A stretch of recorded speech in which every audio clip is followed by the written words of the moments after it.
가장 완벽한 지혜는 때때로 가장 어수룩한 바보의 얼굴을 하고 있습니다.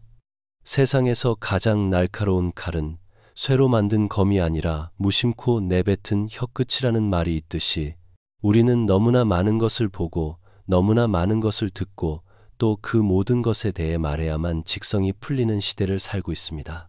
그러나 진정으로 강한 사람은 소란스러운 말로 자신을 증명하지 않습니다.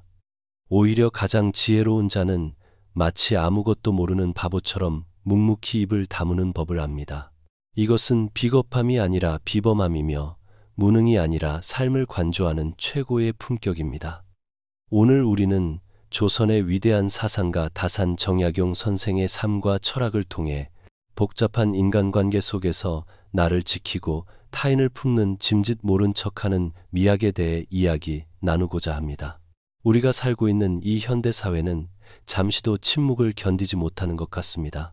스마트폰 화면 너머로 타인의 일거수일투족이 실시간으로 쏟아지고 우리는 그들의 작은 실수 하나를 발견할 때마다 날선 비판의 댓글을 달지 않으면 뒤처지는 것 같은 기이한 불안감을 느낍니다. 너를 위해서 하는 말이야 라는 그럴싸한 포장지로 감싼 참견들이 넘쳐나지만 정작 그 속에는 상대를 향한 배려보다 자신의 옳음을 증명하고 싶은 욕망이 더 크게 꿈틀대고 있지 않던가요? 저 역시 그랬습니다. 누군가 틀린 말을 하면 즉시 바로잡아 주어야 직성이 풀렸고 상대의 허점이 보이면 예리하게 지적하는 것이 나의 똑똑함을 증명하는 길이라 믿었습니다. 하지만 그럴수록 내 주변의 사람들은 하나둘씩 입을 다물고 곁을 떠나갔습니다. 남은 것은 차가운 정적과 옳았지만 고독해진 제 자신뿐이었습니다. 이러한 관계의 딜레마 속에서 저는 200년 전에 한 남자에게 길을 묻게 되었습니다. 그는 조선 최고의 천재라 불렸으나 정쟁의 소용돌이에 휘말려 18년이라는 긴 세월을 유배지 강진에서 보내야 했던 다산 정약용입니다. 화려한 벼슬길에서 떨어져 나와 낯선 땅에 홀로 남겨졌을 때 그는 비로소 인간관계의 본질을 뼈저리게 깨달았습니다. 좁은 방에 갇혀 책을 읽고 글을 쓰며 그는 자신을 괴롭히던 세상의 소음으로부터 스스로를 격리시켰고 그 고요 속에서 사람을 대하는 진정한 도리가 무엇인지 깊이 사색했습니다. 다산은 험난한 세상을 건너는 지혜로 소인배와 다투지 않는 법, 그리고 알면서도 모르는 척하는 여유를 꼽았습니다. 그는 제자들과 자식들에게 늘 강조했습니다. 너무 똑똑하게 굴지 말라고, 너무 예민하게 반응하지 말라고 말입니다. 총명함이 오히려 병이 되어 자신을 찌르는 칼이 될 수 있음을 경계했던 것입니다.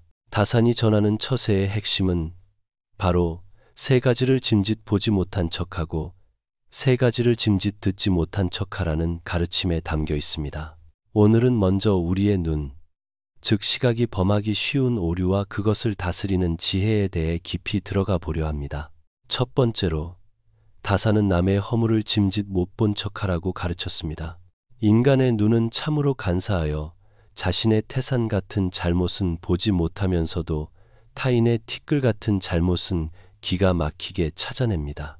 누군가의 실수나 결점을 발견했을 때 우리의 본능은 그것을 지적하고 싶어 안달이 납니다.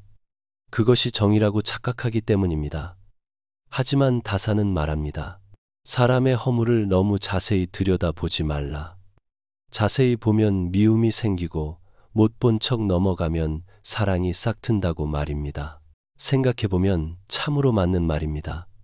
우리가 누군가를 싫어하게 되는 과정을 떠올려 보십시오. 처음에는 별것 아니었던 작은 습관이나 말실수가 내 눈에 거슬리기 시작하면 그때부터는 그 사람의 모든 행동이 부정적으로 보이기 시작합니다. 마치 돋보기를 들이대고 흠집을 찾는 검사관처럼 우리는 상대방을 난도질합니다. 그러나 다산은 알고 있었습니다. 인간은 누구나 불완전한 존재이며 털어서 먼지 안 나는 사람은 없다는 것을 말입니다. 친구가 실수를 저질렀을 때 그가 부끄러워할 틈도 주지 않고 날카롭게 지적하는 것은 친구를 돕는 것이 아니라 그의 자존심을 짓밟는 행위일 뿐입니다. 진정한 어른은 상대의 부끄러움을 들추어내는 것이 아니라 그 부끄러움을 자신의 옷자락으로 조용히 덮어주는 사람입니다. 그것이 바로 관계를 지키는 품격입니다. 못 본 척 눈 감아주는 그 짧은 순간의 침묵이 100마디의 조언보다 더 큰 울림으로 상대의 마음을 움직이게 됩니다. 두 번째로 다산이 강조한 것은 남의 욕심을 짐짓 못 본 척하라는 것입니다. 우리는 타인의 욕망에 대해 너무나 쉽게 재단하고 비난합니다. 저 사람은 돈만 밝혀, 저 사람은 명예욕이 너무 강해, 라며 손가락질합니다. 타인의 탐욕을 보며 혀를 차고 경멸하는 것은 쉬운 일입니다. 하지만 다산은 타인의 욕망을 비난하는데 에너지를 쏟지 말라고 조언합니다. 그 대신 그 추한 모습을 타산지석으로 삼아 내 안의 욕망을 들여다보는 거울로 쓰라고 말합니다. 남의 밥그릇이 더 커 보인다고 질투하거나 그가 가진 것을 탐내는 눈빛을 보며 같이 분노할 필요가 없습니다. 그저 못 본 척 넘기십시오. 타인의 욕심을 뚫어지게 쳐다보고 있으면 내 마음속에도 똑같은 시기와 질투라는 괴물이 자라나게 됩니다. 강진 유배 시절 다산의 주변에는 자신의 이익을 위해 그를 모함하고 배신했던 수많은 정적들이 있었습니다. 그들의 탐욕과 권력욕은 다산의 눈에 얼마나 선명하게 보였을까요? 만약 다산이 그들의 욕심 하나하나에 반응하고 분노하며 맞서 싸우려 했다면 그는 아마 화병으로 쓰러져 위대한 저서들을 남기지 못했을지도 모릅니다. 하지만 그는 그들의 더러운 욕망을 짐짓 못 본 척 외면했습니다. 그것은 패배가 아니었습니다.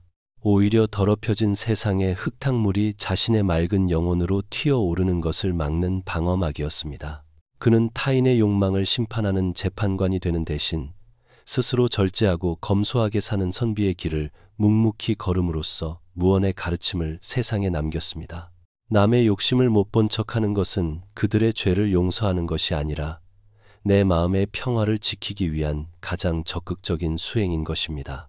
마지막으로 시각에 대한 세 번째 지혜는 남의 허술함을 짐짓 못 본 척하라는 것입니다. 이것은 앞서 말한 허물과는 조금 다른 결을 가집니다. 허물이 도덕적이거나 인격적인 결함이라면 허술함은 일상생활에서의 작은 실수나 빈틈을 의미합니다. 완벽주의 성향을 가진 사람일수록 타인의 느슨함이나 서투름을 참지 못합니다. 일을 왜 이렇게 처리했어? 정리가 이게 뭐야? 라며 꼬치꼬치 따지고 듭니다. 하지만 다산은 사람을 대할 때 너무 빡빡하게 굴지 말라고 타이릅니다. 물이 너무 맑으면 물고기가 살 수 없듯 사람이 너무 살피고 따지면 따르는 사람이 없기 때문입니다. 상대의 서툰 모습을 보았을 때 그것을 낱낱이 파헤쳐 지적하면 상대는 고마워하기는커녕 수치심을 느끼고 마음의 문을 닫아버립니다. 이것은 제가 사회생활을 하며 뼈저리게 느낀 진리이기도 합니다. 후배가 실수를 했을 때 공개적으로 면박을 주면 그 후배는 긴장하여 더 큰 실수를 저지르거나 저를 피하게 되더군요. 반면 그 실수를 알면서도 모른 척 덮어주거나 조용히 뒤에서 수습해주면 후배는 스스로의 잘못을 깨닫고 나중에 찾아와 진심으로 고마워하며 더 발전된 모습을 보여주었습니다. 이것이 바로 다산이 말한 속아주는 지혜입니다. 상대가 나를 속이려 하거나 감추려 하는 것을 뻔히 알면서도 그 얄팍한 수를 모른 척 넘어가 주는 것, 그것은 상대방에게 스스로를 돌아볼 시간을 주는 자비이며 동시에 나의 그릇이 그들의 얕은 수보다 훨씬 크다는 것을 보여주는 무서운 침묵입니다. 이렇게 눈으로 보는 세 가지, 즉 남의 허물, 남의 욕심, 그리고 남의 허술함을 못 본 척하는 것은 단순히 시각을 차단하는 행위가 아닙니다. 이것은 마음의 눈을 뜨기 위해 육체의 눈을 잠시 감는 고도의 수련입니다. 보이는 대로 다 반응하는 것은 짐승이나 하는 일입니다. 이성적인 인간, 그 중에서도 현명한 인간은 보이는 것 너머의 본질을 봅니다. 당장 눈앞에 꼴사나운 모습을 지적하여 상대를 굴복시키는 것보다 짐짓 모른 척함으로써 관계의 여백을 남겨두는 것이 훨씬 더 큰 승리임을 깨닫는 것입니다. 다산 정약용 선생이 유배지에서 보낸 편지들을 보면 그가 얼마나 자식들에게 입을 다물고 눈을 감는 신중함을 강조했는지 알 수 있습니다. 그는 자신이 겪은 풍파가 말과 행동의 가벼움에서 비롯되지 않았나 끊임없이 성찰했습니다. 그리고 그 깨달음은 200년이 지난 오늘날 소음과 시각적 자극으로 가득 찬 우리에게 더욱 절실한 가르침으로 다가옵니다. 하지만 이것은 단지 보는 것의 문제에서 끝나지 않습니다. 다산은 보는 것만큼이나, 아니 어쩌면 그보다 더 위험할 수 있는 듣는 것에 대해서도 엄중한 경고를 남겼습니다. 귀를 통해 들어오는 말들은 때로 비수보다 더 깊이 심장에 박히기 때문입니다. 그렇다면 우리는 과연 무엇을 듣지 말아야 하며 들려오는 소음 속에서 어떻게 평정심을 유지할 수 있을까요? 그 깊은 청각의 지혜에 대한 이야기는 다음 편에서 계속 이어가도록 하겠습니다. 눈을 감아 세상을 차단하는 법을 배웠다면 이제는 더 어렵고 고통스러운 감각을 다스려야 할 차례입니다. 바로 귀입니다. 생각해보면 조물주의 섭리는 참으로 묘합니다. 눈에는 눈꺼풀이 있어 보기 싫은 것은 언제든 덮어버릴 수 있게 만들었지만 귀에는 닫을 수 있는 문이 없습니다. 그래서 우리는 원하지 않는 소음, 날카로운 비명, 그리고 나를 깎아내리는 말들을 무방비 상태로 받아들일 수밖에 없는 운명을 타고났습니다. 다산 정약용 선생은 유배지 강진의 낡은 초가집인 사이제에 머물며 이 열린 귀를 통해 들어오는 세상의 온갖 소리들이 사람을 얼마나 황폐하게 만드는지 절감했습니다. 귀는 마음으로 통하는 가장 빠른 대문이기에 그 문 단속을 제대로 하지 않으면 온갖 쓰레기와 독초들이 마음의 정원을 쑥대밭으로 만들어버리기 때문입니다. 그래서 다산은 눈으로 보는 것보다 더 세심하게 세 가지를 짐짓 듣지 못한 척하라고 우리에게 당부합니다. 첫 번째로 다산이 경계한 것은 나를 비난하는 말을 짐짓 못 들은 척하라는 것입니다. 우리는 누군가 나를 향해 쓴소리를 하거나 비꼬는 말을 던지면 마치 뜨거운 불덩이를 삼킨 것처럼 즉각 반응합니다. 얼굴이 붉어지고 심장이 뛰며 당장이라도 반박하고 싶은 충동에 휩싸입니다. 하지만 다산은 그 비난의 화살을 맨몸으로 받아내지 말고 허공으로 흘려보내라고 말합니다. 비난은 바람과 같아서 내가 붙잡지 않으면 그냥 스쳐 지나가는 법입니다. 그런데 어리석은 사람은 그 바람을 굳이 손으로 움켜쥐어 자신의 가슴 속에 가둡니다. 그리고 밤새도록 그 말을 곱씹고 되새김질하며 스스로에게 상처를 입힙니다. 저 역시 과거에는 누군가의 악평 하나에 며칠 밤을 설친 적이 있습니다. 그 사람은 툭 던지고 잊어버린 말을 저 혼자 소중한 보물이라도 되는 양 가슴에 품고 썩히고 있었던 것입니다. 다산은 이것을 두고 말이 마음에 뿌리를 내리게 하지 말라고 했습니다. 못 들은 척한다는 것은 단순히 무시하는 것이 아니라 내 내면의 평화를 깰 자격을 타인에게 주지 않겠다는 단호한 의지의 표현입니다. 비난이 귀를 스치고 지나가게 두십시오. 그것이 내 인격을 훼손할 수 없다는 믿음, 그 단단한 자존감이 바로 침묵의 원동력입니다. 두 번째 청각의 지혜는 근거 없는 비방이나 남을 헐뜯는 말을 짐짓 못 들은 척하라는 것입니다. 세상에는 남의 불행을 안주 삼아 이야기꽃을 피우는 것을 즐기는 사람들이 너무나 많습니다. 너 그거 들었어? 김 대리가 그랬다더라 하며 은밀하게 속삭이는 말들은 달콤한 유혹처럼 다가옵니다. 하지만 다산은 이러한 유언비어야말로 인간관계를 파괴하는 가장 무서운 독약이라고 보았습니다. 남을 흉보는 말은 듣는 순간 내 영혼을 더럽히고 맞장구를 치는 순간 나를 공범으로 만듭니다. 다산은 제자들에게 남의 험담이 들려오면 귀를 씻어내듯 그 자리를 피하거나 짐짓 딴청을 피우며 화제를 돌리라고 가르쳤습니다. 만약 누군가 당신에게 와서 제3자의 흉을 본다면 가장 현명한 대처는 같이 흥분해주는 것이 아니라 차가운 침묵을 지키는 것입니다. 당신이 반응하지 않고 못 들은 척하면 그 도끼 어린 말은 갈 곳을 잃고 말한 사람에게로 되돌아갑니다. 현대 사회에서 이것은 더욱 중요한 의미를 가집니다. 확인되지 않는 가짜 뉴스나 악성 루머가 빛의 속도로 퍼지는 시대입니다. 우리가 무심코 누른 좋아요 하나, 정말이야 라고 묻는 댓글 하나가 누군가를 죽음으로 몰아넣을 수도 있습니다. 다산의 지혜를 빌려 우리는 소문의 연결고리를 끊어내는 사람이 되어야 합니다.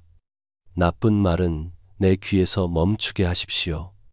내 귀가 소문의 종착역이 되게 하십시오. 듣고도 못 들은 척, 알고도 모르는 척하는 그 묵직한 태도가 당신을 신뢰할 수 있는 사람, 입이 무거운 진중한 사람으로 만들어줄 것입니다. 가벼운 입은 재앙을 부르지만 무거운 귀는 사람을 얻는 법입니다. 마지막 세 번째, 그리고 어쩌면 가장 지키기 어려운 것은 나를 향한 달콤한 아첨을 짐짓 못 들은 척하라는 것입니다. 비난을 견디는 것은 오기로라도 할 수 있지만 칭찬을 거부하는 것은 성인군자가 아니고서는 힘든 일입니다. 당신이 최고입니다. 정말 대단하십니다라는 말은 듣는 순간 엔돌핀이 돌고 기분이 날아갈 듯 좋아집니다.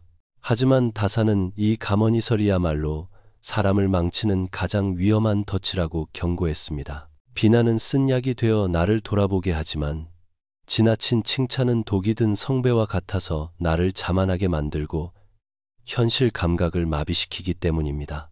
다산이 관직에 있을 때 그의 주변에는 권력을 쫓아 아첨하는 무리들이 끊이지 않았습니다. 그러나 그는 그들의 화려한 찬사를 경계했습니다. 칭찬은 꽃과 같아서 화려하게 피었다가도 금세 시들어버린다는 것을 알았기 때문입니다. 오늘날 우리는 타인의 인정에 목매는 삶을 살고 있습니다. SNS에 올린 사진에 하트가 몇 개 달렸는지, 사람들이 얼마나 나를 부러워하는지에 따라 하루의 기분이 좌우됩니다. 타인의 칭찬을 내 존재 가치의 척도로 삼는 순간 우리는 노예가 됩니다. 더 많은 칭찬을 듣기 위해, 더 멋져 보이기 위해 본래의 나를 잃어버리고 과장된 삶을 연기하게 됩니다. 다사는 말합니다. 남들의 칭찬을 귀담아 듣지 말고 오직 스스로의 기준에 비추어 부끄러움이 없는지를 살피라고 말입니다. 누군가 치켜 세울 때 우쭐하지 않고 아직 부족합니다라고 말하며 짐짓 못 들은 척 넘어가는 겸손함, 그것이 진정한 고수의 태도입니다. 아첨을 멀리하면 내 곁에는 진실한 조언을 해주는 참된 친구들만 남게 됩니다. 귀를 즐겁게 하는 말보다 가슴을 찌르는 진실을 귀하게 여길 줄 아는 사람만이 끝까지 무너지지 않습니다. 이렇게 다산 정약용이 말한 세 가지 보지 말아야 할 것과 세 가지 듣지 말아야 할 것을 합치면 결국 하나의 거대한 철학으로 귀결됩니다. 그것은 바로 외부의 자극에 흔들리지 않는 부동심입니다. 세상이 아무리 시끄럽게 떠들어도 내 안의 고요함을 지키는 것입니다. 이것은 소통의 부재가 아니라 선택적 소통입니다. 쓰레기는 거르고 보석만을 취하는 지혜입니다. 다사는 이러한 침묵의 수행을 통해 유배지의 척박한 환경 속에서도 500여 권에 달하는 방대한 저수를 남길 수 있었습니다. 세상의 소음을 차단했기에 내면의 목소리에 더 깊이 집중할 수 있었던 것입니다. 하지만 여러분, 여기까지 듣고 나면 한 가지 의문이 생길지도 모릅니다. 그렇게 다 참고 다 모른 척하고 바보처럼 살면 결국 나만 손해보는 것 아닙니까? 세상은 약삭빠른 사람들이 지배하는데 나만 고고한 척하다가 도태되는 것 아닐까요? 맞습니다. 현실은 냉혹합니다. 짐짓 모른 척하는 것이 때로는 무능력으로 비칠 수도 있고 답답하다는 핀잔을 들을 수도 있습니다. 그러나 다산의 삶이 우리에게 보여주는 진짜 반전은 따로 있습니다. 그가 보여준 이 바보 철학이 어떻게 실제 현실에서 그를 지켜주었고 어떻게 적들조차 고개를 숙이게 만들었는지 그 구체적인 일화와 현대적 적용이 남아 있습니다. 침묵은 단순히 참는 것이 아니라 가장 강력한 무기이자 방패가 될 수 있음을 증명하는 다산의 마지막 이야기가 다음 편에서 기다리고 있습니다. 진정한 승리는 싸우지 않고 이기는 것이라는 그 놀라운 비결을 놓치지 마십시오. 침묵은 비겁한 회피가 아니라 가장 강력한 포효입니다. 우리가 흔히 오해하는 것과 달리 다산 정약용 선생이 말한 짐짓 모르는 척, 짐짓 못 들은 척하는 태도는 세상에 항복하는 백기가 아닙니다. 그것은 오히려 시끄러운 세상이 나를 함부로 규정하지 못하게 만드는 가장 고차원적인 저항이자 소인배들이 감히 넘볼 수 없는 단단한 성벽을 쌓는 일입니다. 많은 이들이 침묵을 할 말이 없어서 가만히 있는 것이라고 생각하지만 진정한 침묵은 할 말은 차고 넘치지만 그 말이 가벼워지지 않도록 입안에서 숙성시키는 과정입니다.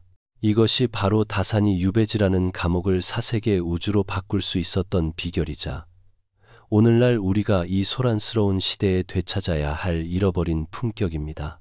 다산의 삶을 다시 한번 들여다봅시다. 그가 유배 생활을 하는 동안 끊임없이 그를 괴롭힌 것은 육체적인 고통보다 정신적인 모멸감이었습니다. 한때 조정의 중심에서 왕의 총애를 받던 그가 하루아침에 죄인이 되었을 때 세상 사람들의 손가락질과 조롱은 상상을 초월했을 것입니다. 억울함에 밤잠을 설치고 당장이라도 붓을 들어 자신을 변호하고 상대를 공격하는 상소를 올리고 싶었을 것입니다. 그것이 인간의 본능입니다. 하지만 다산은 그 뜨거운 분노의 순간에 일시정지 버튼을 눌렀습니다. 그는 아들에게 보낸 편지에서 이렇게 적었습니다.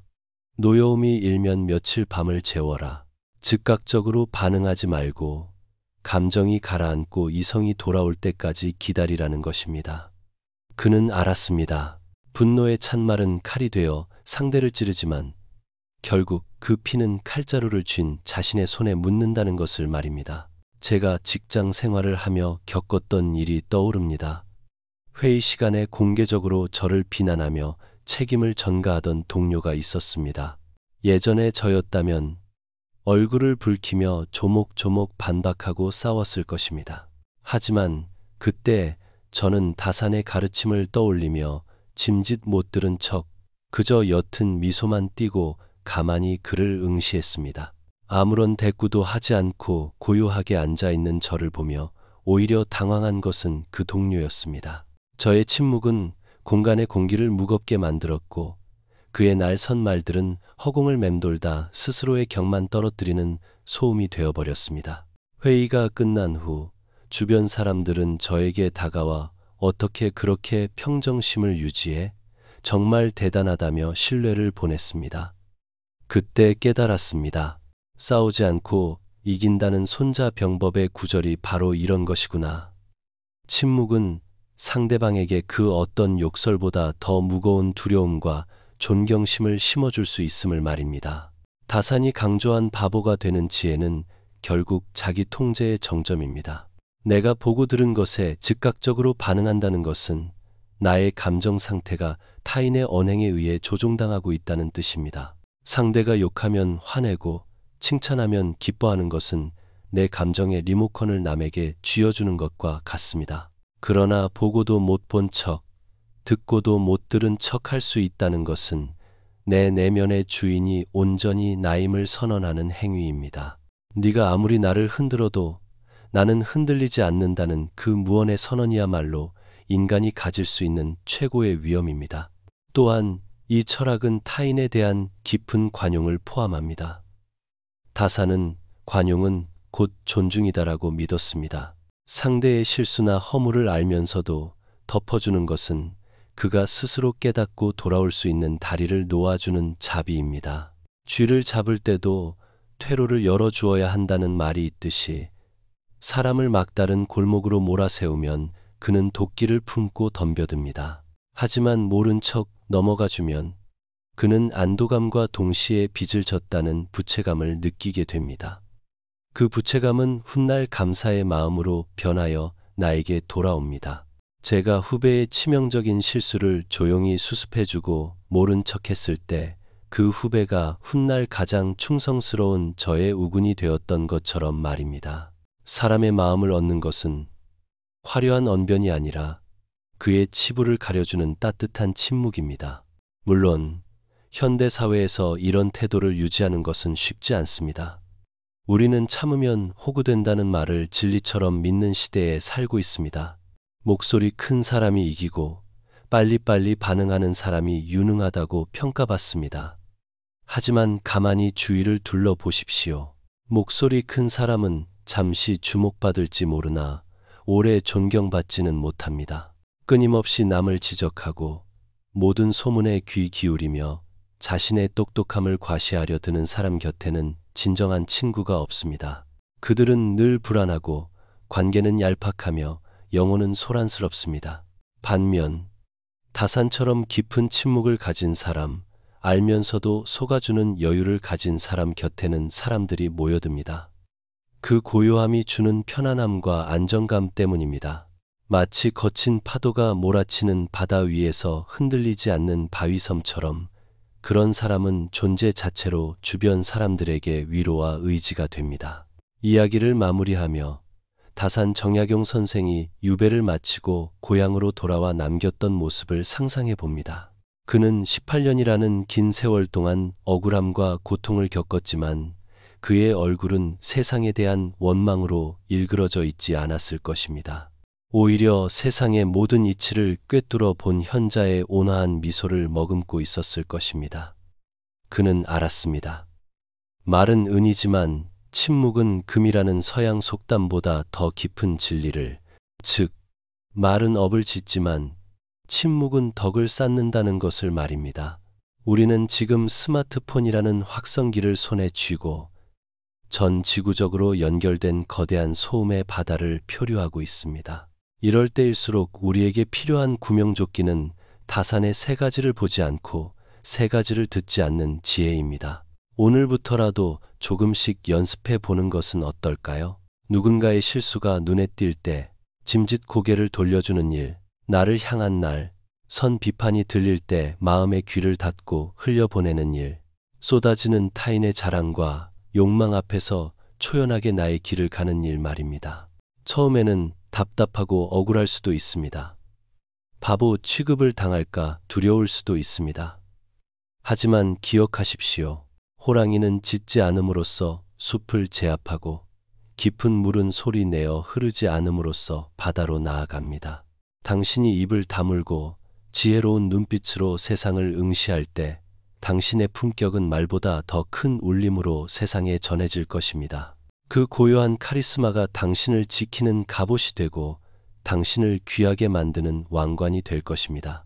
부디 다산의 지혜가 여러분의 삶에 스며들어 소란스러운 세상 속에서도 흔들리지 않는 평온한 숲을 이루시기를 진심으로 소망합니다. 오늘 들려드린 정약용 선생의 침묵과 지혜에 관한 이야기가 여러분의 마음의 작은 쉼표가 되었기를 바랍니다. 세상의 속도에 지치고 사람 관계에 상처받은 날, 이 이야기가 따뜻한 위로가 되었으면 좋겠습니다. 만약 오늘 이야기가 여러분의 마음에 깊은 울림을 주었다면 좋아요와 구독 버튼을 눌러 저에게 힘을 실어주세요. 그리고 댓글로 여러분이 경험했던 침묵이 이겼던 순간이나 모른 척해 주어서 고마웠던 기억을 나누어 주십시오. 여러분의 소중한 참여와 응원은 제가 더 깊고 지혜로운 이야기를 세상에 전하는 데 큰 힘이 됩니다. 끝까지 들어주셔서 감사합니다. 평안한 하루 보내십시오.